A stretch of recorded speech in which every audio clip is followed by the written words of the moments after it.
Karena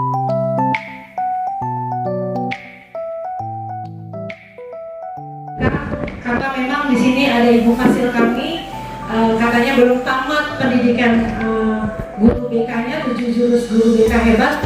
Kalau belum disampaikan kepada Bapak Ibu guru non BK. Jadi izinkan saya bersama dengan Ibu Fasil, kebetulan Ibu Fasil kita dari SMK Negeri 1 Percut Setua. Silakan Ibu kalau mau perkenalkan diri sedikit boleh Ibu.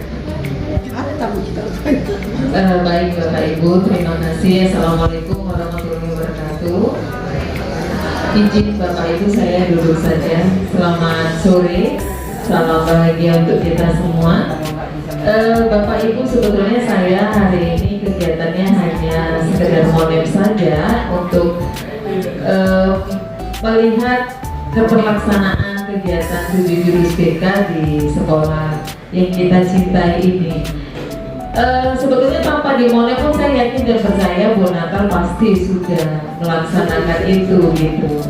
Tetapi karena regulasi lagi-lagi ya Bapak Ibu untuk pelaporan, ya saya melihat Bu Natal untuk menyampaikan bagaimana kegiatan 7 jurus BK di sekolah SMA 1 Sumber ini.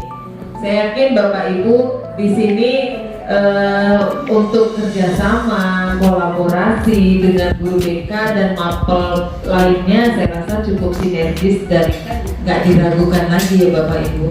Karena di mana-mana guru BK itu menjadi teman yang baik untuk semua guru. Harapannya begitu. Silakan Bu Natal dilanjutkan. Terima kasih Bapak Ibu atas waktu dan kehadirannya. Saya akhirnya assalamualaikum warahmatullahi wabarakatuh dan selamat sore. Terima kasih buat Ibu Yunisi yang sudah membuka kegiatan terkhusus buat saya ya Bapak Ibu teman-teman semua. Jadi kenapa di dalam 7 jurus BK ini, kalau bilang 7-nya gini Bapak Ibu, di dalam 7 jurus BK hebat ini kenapa saya pilih jalin koneksi? Karena salah satu alasannya, kalau koneksi kita bagus sama siswa-siswi, sama anak-anak kita di dalam kelas, otomatis apapun yang menjadi komunikasi kita, pasti pesannya sampai kepada anak-anak murid. Jadi kalau selama ini kita selalu merasa bahwa gak nyambung kurasa anak itu ngomong samaku, atau kenapa dia diam aja ya Bu Natal, sama saya kenapa dia gak mau bicara. Disitulah ada yang namanya koneksi yang belum nyambung antara kita guru dengan peserta didik kita. Jadi itu adalah alasan kenapa saya pilih jalin koneksi, karena jalin koneksi ini berguna untuk semua Bapak Ibu guru, ya Pak. Tidak hanya kepada guru BK saja, tetapi kepada seluruh Bapak Ibu guru mata pelajaran.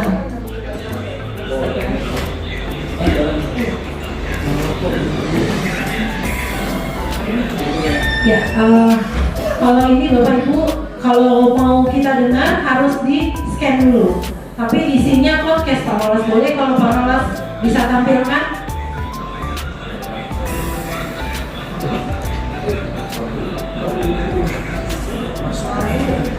Ya, kita sama-sama saksikan podcast ya, tentang mendengar pasif dan mendengar aktif. Nah inilah kenapa koneksi bisa tidak sampai kalau kita menjadi pendengar yang pasif. Nggak bisa kelihatan ya Bapak Ibu, tapi nggak apa-apa, saya mau sampaikan begini Bapak Ibu. Ada 3 hal di dalam komunikasi yang perlu kita perhatikan. Yang pertama, bisa kelihatan? Oh, oke, lebih besar ya Bapak Ibu bisa baca. Ya, kali ini dengarkan secara aktif layaknya seorang detektif. Perhatikan hal berikut. Yang pertama katanya fakta kunci atau apa saja poin utama yang akan disampaikan ketika kita memulai berkomunikasi. Nah, sebelum kita masuk ke kegiatan ini, mungkin Bapak Ibu boleh minta tolong berdiri. Kita buat sebuah latihan Bapak Ibu, pasang-pasangan, kalau boleh berdua yang bersedia menjadi apa namanya ya, menjadi role model. Boleh kita mau buat role play dulu, permainan sebentar. Boleh. Tati.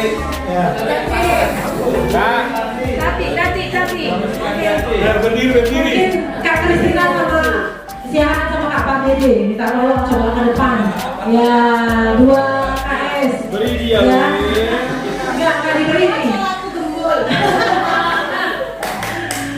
Jadi contohnya gini Bapak Ibu, kita anggaplah ini 1 kilo emas, ya, yang dipegang Ibu Kristina Sihaan. Oke, nah di permainan ini bagaimana cara Ibu KP agar barang ini, emas ini boleh berpindah tempat?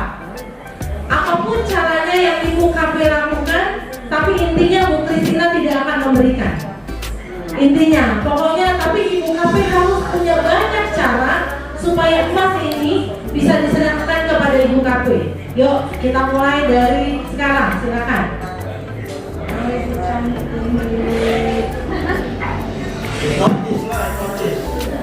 Masukkan ke dalam kulit, ke dalam dapatnya. Iya. Bolehkah yang di tangannya saya pinjam? Masukkan dalam kosong. Yang di tangannya ada apa? Utang aku jadi tempo, tolong apa nih?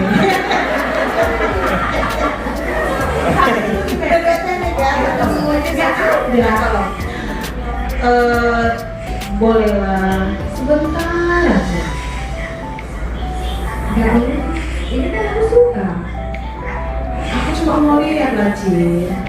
Kalau lihat aja boleh. Lihat tapi pegang ya, nggak boleh pegang. Lihat boleh, pegang nggak boleh. Asik. Tengok lampu. Boleh tengok. Saya perlu kali. Mau identifikasi dulu kira-kira masnya asli tidak ya? Oh nggak boleh. Kalau sudah tidak tangan, nanti jadi tidak tepat. Nggak ada jaminan garansinya cokku ya, betul nggak tuh mas? Nggak boleh. Ini jelas emas karena saya yang punya. Nggak ada garansinya, mana suratnya? Coba yuk, tengok yuk. Pergi nanti suratnya. Nggak pernah ya sih, ini saya tahu. Belum tentu. Ini saya punya, jadi saya yang tahu. Saya cuma mau lihat. Oke, sekarang kalau emasnya berpindah Bapak Ibu. Ya, sekarang KKP yang pegang, KKS yang merayu, silakan. Ini outputnya harus pindah ke Pindah tapi tidak diberikan lagi. Sampai diberikan boleh. Kalau tidak bisa, kan artinya kita tahu dulu konsepnya apa, apakah yang dipindahkan, apakah tidak. harus ada orang keduanya harus benar-benar coba. Komunikasi. Kak, hai, gimana kabarnya? Oke, aku mau cerita. Apa terus? Butuh sesuatu yang bisa buat happy gitu. Agak susah.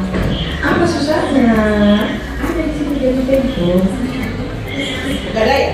Kayaknya yang tahu aja kan. Madam. Oke. Mana menurut kamu? Ada bisa duduk kita? Ada. Ya untuk ini. Baju baru ada. Jual aja Bonja. Nggak senang dengan dia. Ada yang bisa kayak begitu? Ada yang bisa dipindahnya cepat. Bunganya nggak ada dari aku. Nggak ada cuma yang satu itu lah. Yang satu itu tinggal. Cukup. Bukan beli ya. Bukan beli ya, bukan mas. Terus lah. Kau yang mana mau? Aku yang bisa beli aja. Nggak ada cinta. Bangunan mau baru dijadikan lagi kemarin. Gimana kesannya? Yuk, boleh pegang dulu mikir salah satu dari usaha menjalin komunikasi ini. Ya, yang pertama kali Ibu KP usahanya gimana? Sudah maksimal atau belum maksimal sampai emas ini berpindah tangan? Belum lah. Kenapa? Karena emasnya tidak berpindah. Tidak berpindah. Kesulitannya di mana? Ya, satu sisi dia memahami bahwa yang dia pegang itu mahal. Sedangkan Bu KS, ketika tadi emasnya dipegang Bu KP, apa kendalanya kok emas itu nggak bisa sama kita? Karena itu kan barang berharga yang dimiliki dia kasih semua orang tanpa dia mempercayai. Sekalipun orang yang kita percaya urusan duit kan. Terima kasih, tepuk tangan dulu dong buat usaha teman-teman kita untuk dapat kelas walaupun nggak ada yang berpindah ya. Nah, artinya Bapak Ibu guru, Kenapa nggak kasih tadi ketika bangunan kita surat? belum mampu Perkuburan. menjalin koneksi kepada anak didik kita, maka apa yang ada di dalam hatinya belum sampai sama kita. Nah, hari ini kita mau belajar kenapa sih kadang koneksi itu tidak sampai. Katanya yang pertama, kita langsung bereaksi tanpa harus mengkoreksi. Yang pertama, terima dulu dia. Jangan langsung, Bu, ada waktu nggak saya mau cerita? Pasti masalahnya itu aja. Udah tahu Bu, nggak usah pun mau bilang, udah tahu aku. Pasti mau kena marah kan? Nah, itu hal pertama yang kadang koneksi kita menjadi tidak lancar karena apa? Ada koreksi dulu dari kita sebelum mereka berbicara. Ya. Dan lalu yang kedua, Bapak Ibu, ada bahasa langsung memerintah atau melarang. Nggak boleh, nggak boleh itu dilakukan. Tapi kenapa tidak boleh? Itu tidak kita sampaikan. Ya, nah hari ini kita belajar, kalaupun kita melarang, ada sesuatu hal yang ingin kita sampaikan supaya itu jangan mereka lakukan. Nah, ini menyangkut kepada koneksi. Karena kalau dia belum tahu, belum nyaman dengan kita, pasti dia bakal tahu nih. Kalau sama ibu itu atau sama bapak itu pasti dilarang, pasti nggak boleh. Apapun yang kami bilang pasti nggak akan dilakukan, nggak akan diizinkan. Nah, itu sudah menghambat koneksi tadi antara kita dengan siswa. Lalu yang ketiga, ini kebiasaan guru. Langsung kita ceramahin Bapak Ibu. Nggak kita tanya, langsung kita kasih tahu. Ibu dulu nak, waktu zaman ibu nggak ada yang seperti itu. Ya sering Bapak Ibu guru kalau ada masalah di BK, orang tua yang pertama kali bicara langsung bilang seperti ini. Waktu zaman mama dulu nggak ada seperti kamu nak, nggak ada. Kalau mama dulu kalau udah salah, muka opung itu yang terbayang di wajah saya. Kenapa kamu tidak? Karena datangnya sudah mulai dari menceramahi anak kita tanpa kita tahu dulu apa sih yang mereka mau sampaikan. Nah, ini bahayanya kalau komunikasi itu tidak ada koneksinya ya. Selanjutnya Bapak Ibu yang mau disampaikan adalah kenapa sih kita harus membangun sebuah koneksi. Apa pentingnya sebuah koneksi antara kita guru dengan peserta didik kita? Katanya yang pertama yang harus kita lakukan adalah sapaan yang hangat dengan menyebutkan namanya. Bapak Ibu kalau kita dengar pakai mic ya, jujur guru BK teman saya Pak Sendiri itu paling gak hafal nama anak. Pernah salah satu anak komplain sama mamanya karena dibilang Anjeli karena dia orang India. Lalu dia bilang, Pak anak saya bukan Anjeli namanya. Tidak terima, kenapa? Karena semua orang India Pak Petrus panggil namanya Anjeli. Padahal namanya ada Livia, ada Widya, ya kan? Namanya macam-macam. Ya bahkan PKL yang kemarin orang India yang tinggi sekalipun Pak Petrus tetap panggil namanya Anjeli. Nah kita pun mungkin gitu Bapak Ibu dalam menyapa anak. Anak gadis, anak perempuan. Nah kalau guru BK punya teknik Bapak Ibu, waktu salaman saya salam yang pertama, tapi mata saya lihat nama siapa yang kedua. Kalau namanya si Putri, halo Putri apa kabar? Padahal saya nggak tahu namanya Putri, tapi kebetulan saya lirik bajunya, oh si Putri. Jadi dengan mengenal saja, dengan menyapa nama saja, sudah ada koneksi. Pasti dia bilang, ih guruku kenal samaku, padahal dia nggak pernah ngajar samaku, tapi dia tahu namaku. Ada rasa bangga di sana. Jujur Bapak Ibu kalau kita jadi wali kelas atau saya guru BK 7 kelas, nggak hafal semua nama itu, nggak hafal. Cuman ketika dia datang sama saya buru-buru pakai kacamata, lihat dulu, oh namanya si Butet misalnya. Kenapa tadi Ted? Kenapa jumpa Bunda? Ada rasa bangga, ada rasa, udah tahu ya namaku siapa gitu. Nah itu yang pertama, harus penuh dengan sapaan atau memberikan apresiasi, mengenal nama murid kita. Lalu kenapa juga yang kedua? Nah katanya gestur tubuh kita itu harus sama dengan gestur tubuh anak murid.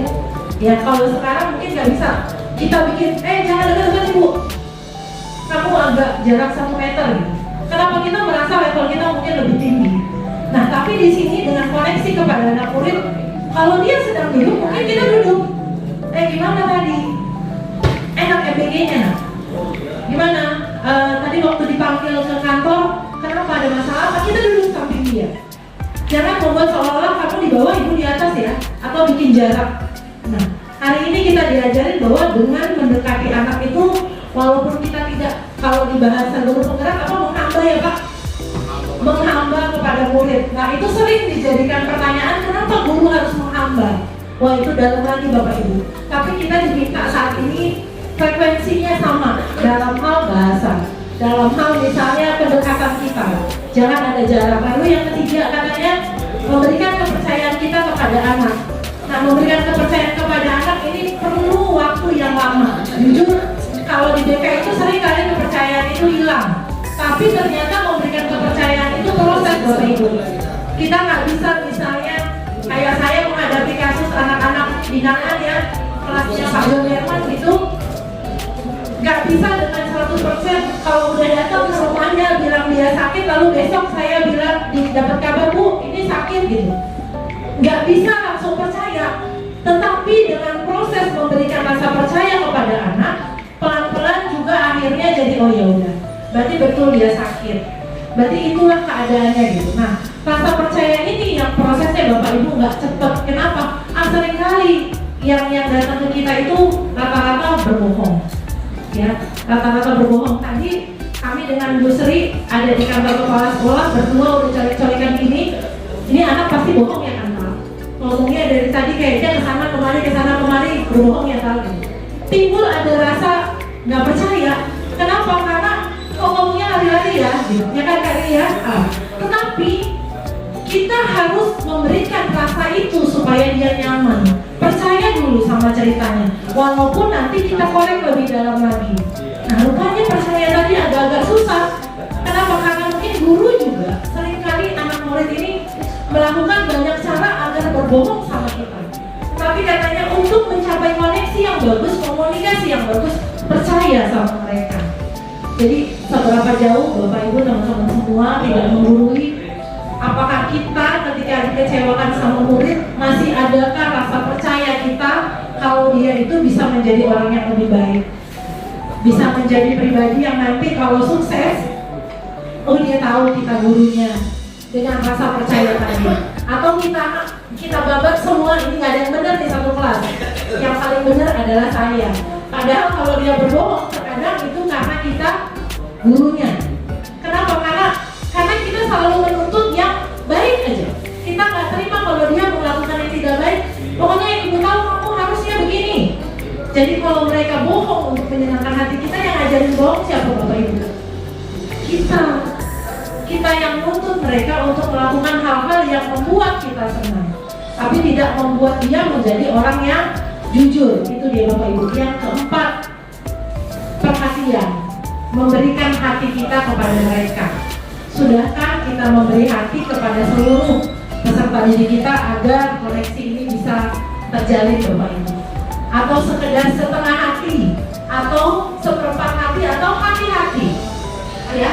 Nah, tapi kalau kita memberikan hati kita sepenuh hati kepada anak murid, pasti apa yang kita bilang, apa yang kita sampaikan pasti didengar. Masalahnya sudahkah sepenuh hati kita memberikan perhatian kita, kepercayaan kita kepada seluruh anak-anak didik kita. Ya, next Pak Roland, ini yang kita sedikit tadi aja. Oke,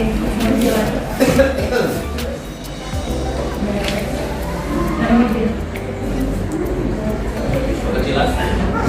Ya, ini keterampilan membuka percakapan tadi Pak Roland, yang solar. Yang pertama katanya kenapa disebut solar? Squarely, menghadapi murid secara langsung. Posisi tubuh yang terbuka ini menunjukkan bahwa guru hadir sepenuhnya dan memberikan perhatian penuh kepada murid. Ini menciptakan rasa keterlibatan dan ketersediaan untuk mendengar. Ya Bapak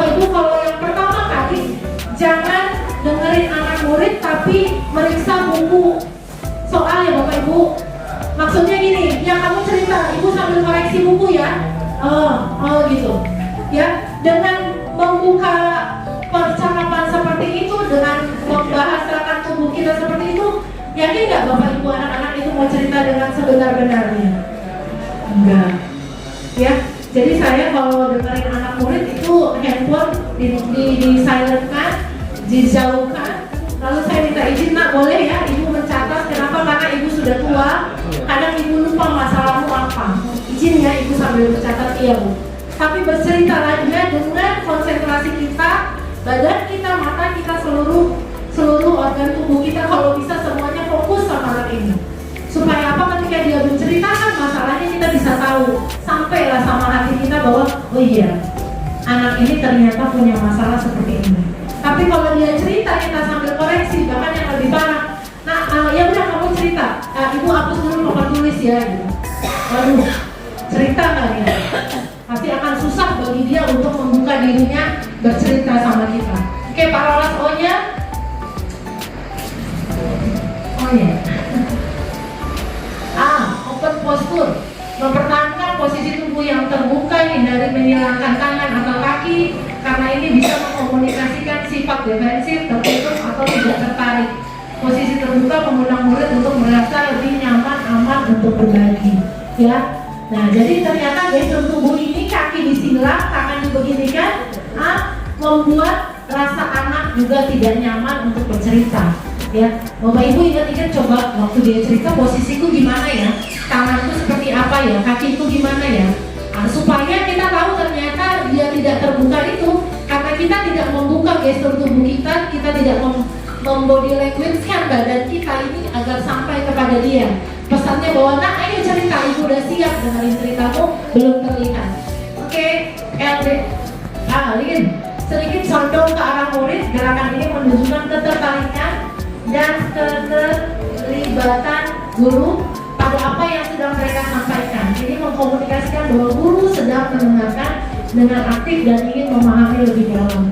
Mungkin dimajukan badannya. Apa nak? Ada reaksi dari badan kita yang serius ingin mendengarkan. Kita deketin, oh iya, ya jangan malah kita membuat gerakan-gerakan yang anak-anak ini merasa bahwa dia diabaikan. Ya. Bapak Ibu kalau kita, kalau saya pribadi kalau mengajar di dalam ruang kelas, Bapak Ibu dengan sentuhan lagu aja mereka nangis loh Bapak Ibu. Apalagi kalau kita punya waktu buat dengerin dia. Wih luar biasa rasanya dengar anak-anak itu bercerita. Cuman masalahnya kadang maukah kita mendengarkan apa yang ada di dalam hati mereka, apa yang terjadi sama mereka di rumah, apakah kita mau mendengarkan. Saya Bapak Ibu cuma tulis kata rumah saja. Lalu saya bilang gini, nah rumah itu bukan dari bangunan, tapi dari orang-orang yang di dalamnya. Lalu saya putar musik sekali, dan yang menangis banyak sekali Bapak Ibu. Yang tidak sanggup lagi menceritakan bagaimana sih keadaan rumahnya. Apalagi kalau kita duduk diam mendengarkan dia cerita, pasti jauh lebih bermaknanya komunikasi itu, koneksinya lebih nyambung lagi. Ya Bapak Ibu lanjut deh.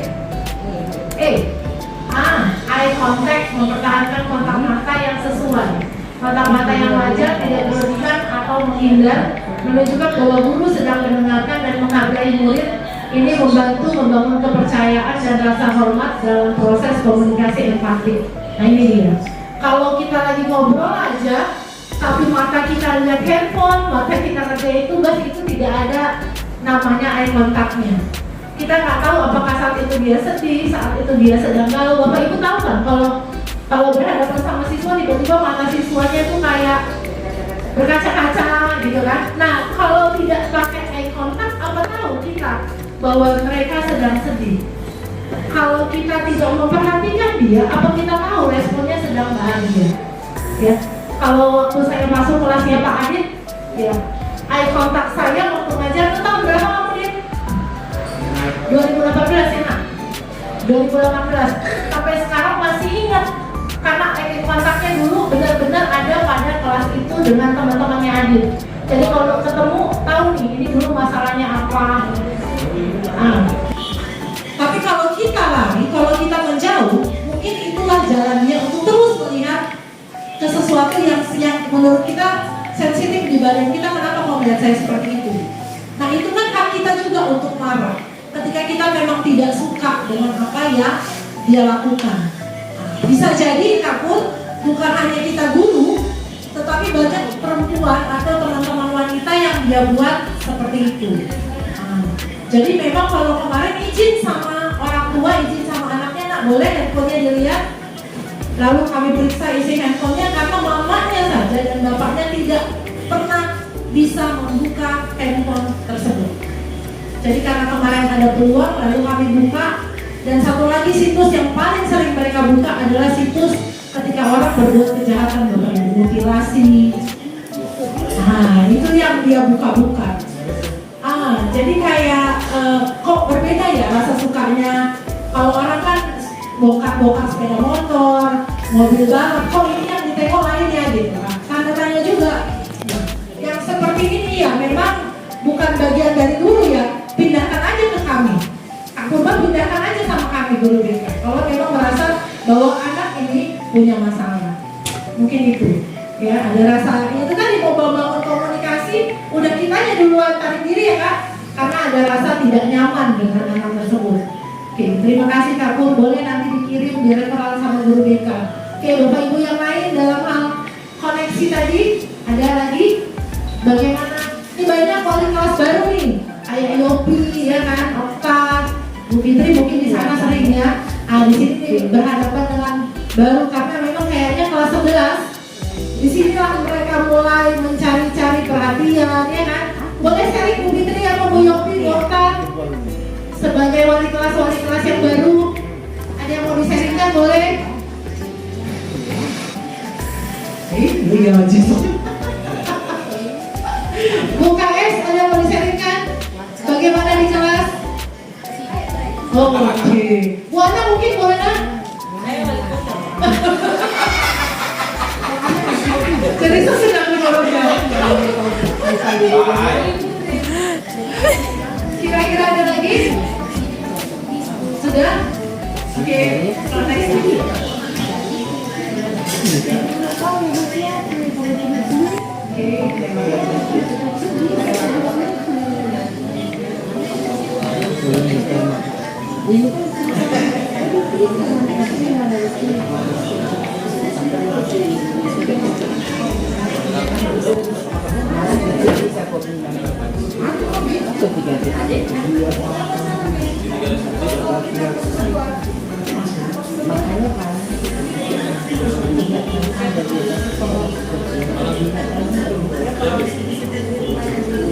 Ini yang terakhir Bapak Ibu, bagaimana cara mengelola masalah dan mengembangkan peluang positif.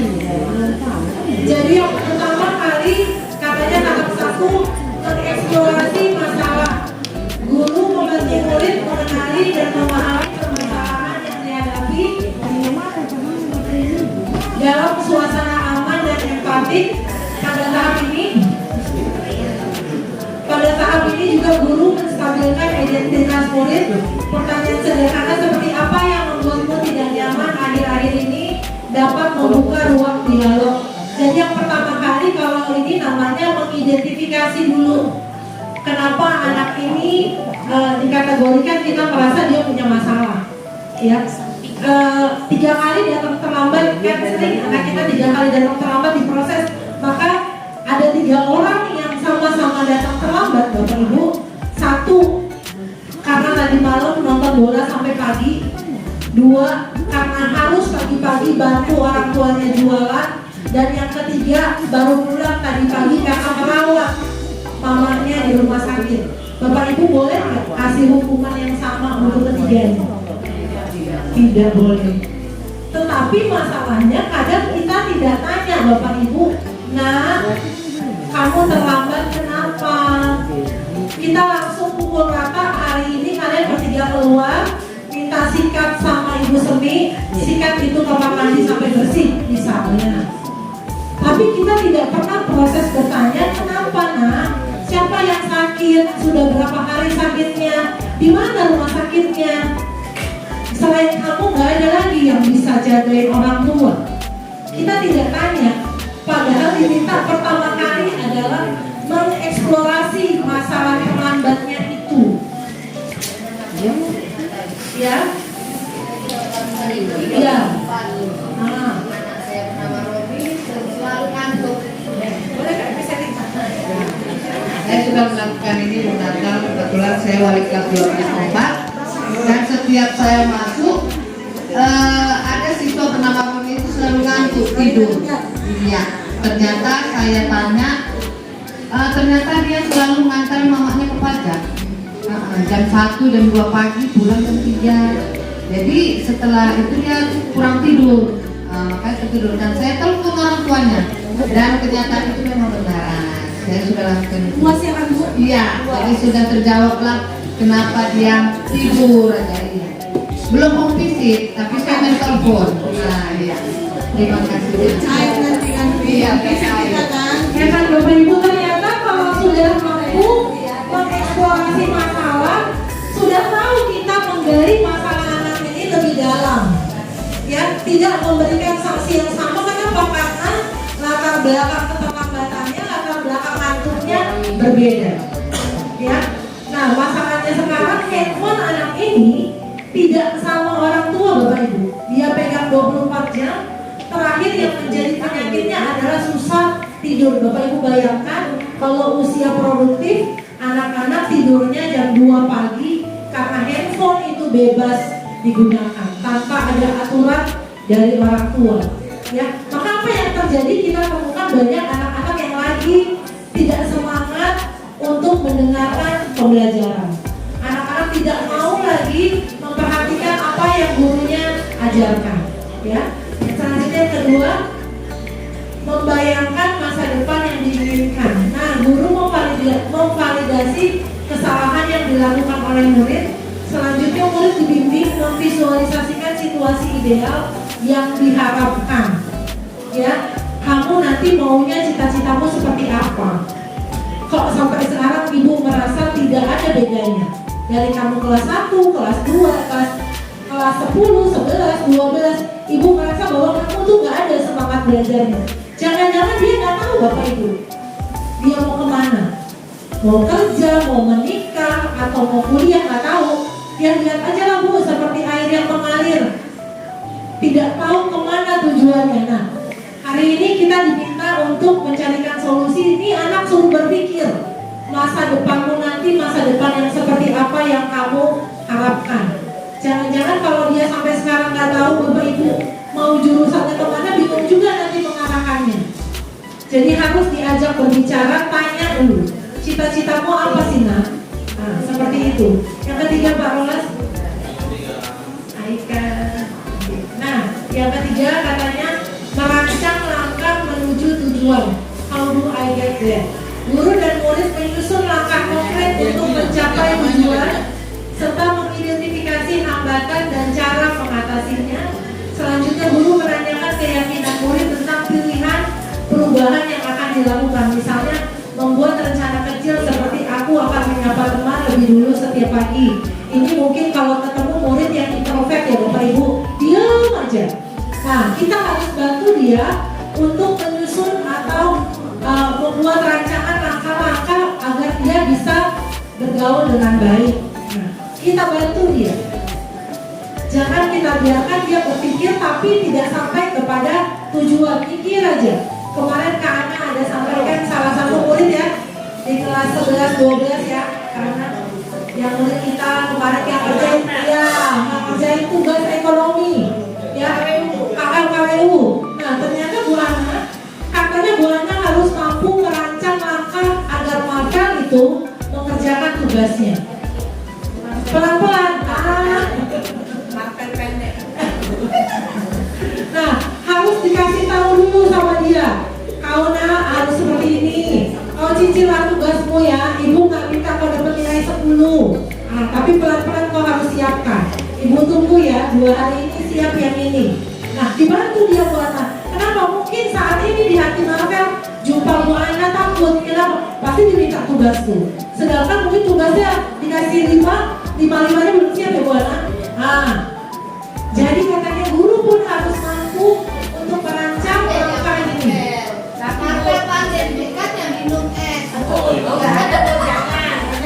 nih dia. Bukan kita, sendiri. Bu, saya bilang sama dia, kerjain satu persatu. Saya bukan di rumah semua. Yang sakit lah badannya bu.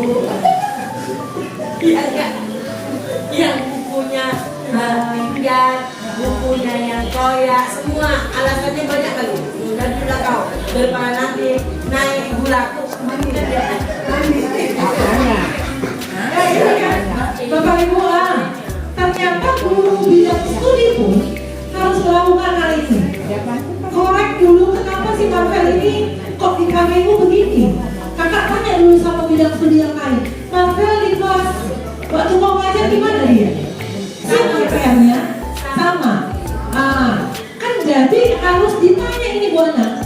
Gimana nih Nina? Kau kan hanya mau buka buku. Cita-citamu apa sesuai dengan angka-angka? Jawab ini Bu wali kelas. Ada cita-citanya lagi katanya. Masih berenang dia. Masih berenang ya. Supaya sampailah ke merancang langkah untuk mencapai tujuan. Jadi prosesnya itu dari Bu Ana. Ada yang pertama tadi mengeksplorasi masalah, lalu suruh dia berpikir masa depan apa yang paling kamu inginkan, ya kan? Lalu merancang langkah menuju tujuan tersebut, dan yang terakhir, mari ya. Ini contoh kasusnya ini. Berat kali kerjaan kita ini. Harus ditanya Pak. Masalahnya cita-cita aku nggak guru jadi rumah. Jadi mungkin pendidikan dari belum jadi ya habis. Jadi dari penjelasan singkat Bapak Ibu, ada lagi kayak yang mau disaringkan, ada yang mau ditanyakan tentang Waktu orang visit kita inilah kita bawa ya. Ke rumah orang tua ini ya. boleh Pak. Tanya lagi, korek lagi lebih dalam. Kenapa? Karena sumber data itu datangnya dari orang tua. Ya Bapak Ibu, tadi saya sudah sampaikan ke kepala sekolah, Pak, itu ternyata kan mau visit gaweannya guru BK. Sekarang kalau Bapak pindahkan ke wali kelas, mereka tidak punya formnya itu, Pak. Ya kan Bapak Ibu diminta menulis laporan, formnya itu kan ada di guru BK. Ya kan, jadi gimana cara mereka menuliskan deskripsi masalah, yang dijumpainya siapa, hasil dari pertemuan itu seperti apa, itu formnya ada di BK, Pak. Coba Bapak Ibu nanti guru BK buat formatnya, kasih sama wali kelas supaya bentuknya sama, supaya tahu kita Bapak Ibu apa yang mau dikerjakan, ya kan? Tepuk tangan dong semua, jangan satu aja. Iya. Kenapa Bapak Ibu? Karena memang itu gaweannya kami. Tapi kalau hari ini itu menjadi gawean Bapak Ibu, kerjasamalah kita. Jangan lupa buat dokumentasi. Karena saya kalau melakukan home visit ke rumah anak kami di 12.7 itu fotonya saya langsung kirim sama wali kelas, Pak, saya sudah home visit, yang saya jumpai orang tuanya. Kalaupun tidak berjumpa orang tua Bapak Ibu, itu tetangga yang ada saya foto, itu bukti saya sudah datang. Tapi ada baiknya Bapak Ibu kalau kita home visit, satu yang tidak boleh terjadi ya, kejadian guru BK SMA 2 lebih paham ketika dia melakukan home visit, lalu orang tua tidak suka dengan kunjungan kita dan anak tidak suka dikunjungi, itu guru BK itu kena cucuk. Bapak Ibu tahu kalau kita ambil daun tongkatnya yang ujungnya paku, itu di sininya kena Bapak Ibu. Bisa Pak sama ya. Belum digigit anjing ya kan? Ini ada Indah Buningsi guru BK, dia tahu itu ceritanya. Syukurnya Bapak Ibu, dia pergi guru BK itu pakai surat tugas. Jadi dengan surat tugas itu didelegasikan kepala sekolah, sehingga masalah itu dibawa dari kantor kepala desa sampai ke kepolisian dan dimediasi. Akhirnya semua berjalan dengan baik. Karena kan kita tidak tahu Bapak Ibu apa yang kita temui. Berarti itu dikaji ulang ini kita mau. Iya. Kalau ditanya orang tua sudah tinggi, kita bilang aja supaya dapat sudah level kelas. Karena itu tujuannya juga. Kita paling tua.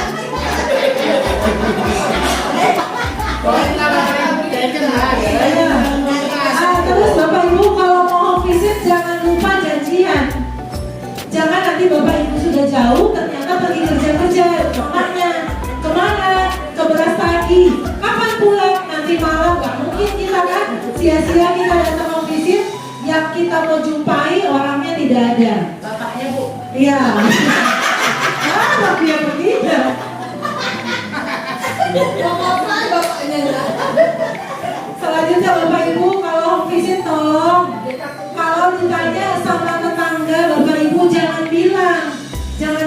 calling bilang gini, tahu ibu, ini anak kami ini kerjanya loncat pagar. Oh, enggak lah. Bu. Jangan sampai itu yang ibu lakukan, kenapa kasihan anaknya. Kami nanti bilang aja Bu, bawa mantu lah Pak, Bu, untuk peraturan baru biar cair. Gak itu pula nanti yang teringat ya kan. Gak itu pula nanti yang teringat ya. Cuma seperti itulah prosesnya kalau kita melakukan kunjungan non-visit. Jadi jangan sampai informasi tentang anak kita itu akhirnya kita yang bocorkan sama siapa? Sama orang yang kita jumpai pada saat ke rumahnya. Iya, kalau orang itu tadi temenan sama mamanya ada ibu. Kalau kebetulan kawan ribut, ternyata anak si Anu tadi kerjanya macam pagar. Wah, masalah kita Bapak Ibu nggak terima nanti orang tuanya, kita yang jadi kena marah. Ya, oke. Saya kalau tidak ada yang bertanya, mungkin saya akhiri. Bapak Ibu boleh ya, saya buat satu slogan. Bahasanya gini, bimbingan tepat, generasi hebat. Ya, nanti saya bilang bimbingan hebat, Bapak Ibu boleh bilang generasi hebat. Ya, bimbingan tepat, generasi hebat. Yuk, Bapak Ibu minta kalau waktunya sebentar. Bimbingan tepat, generasi hebat.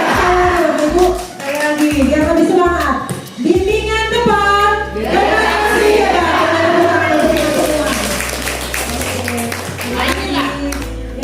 Mereka yang buat apa sini tak datang dah. Apa yang nangan sini? Ya, buat.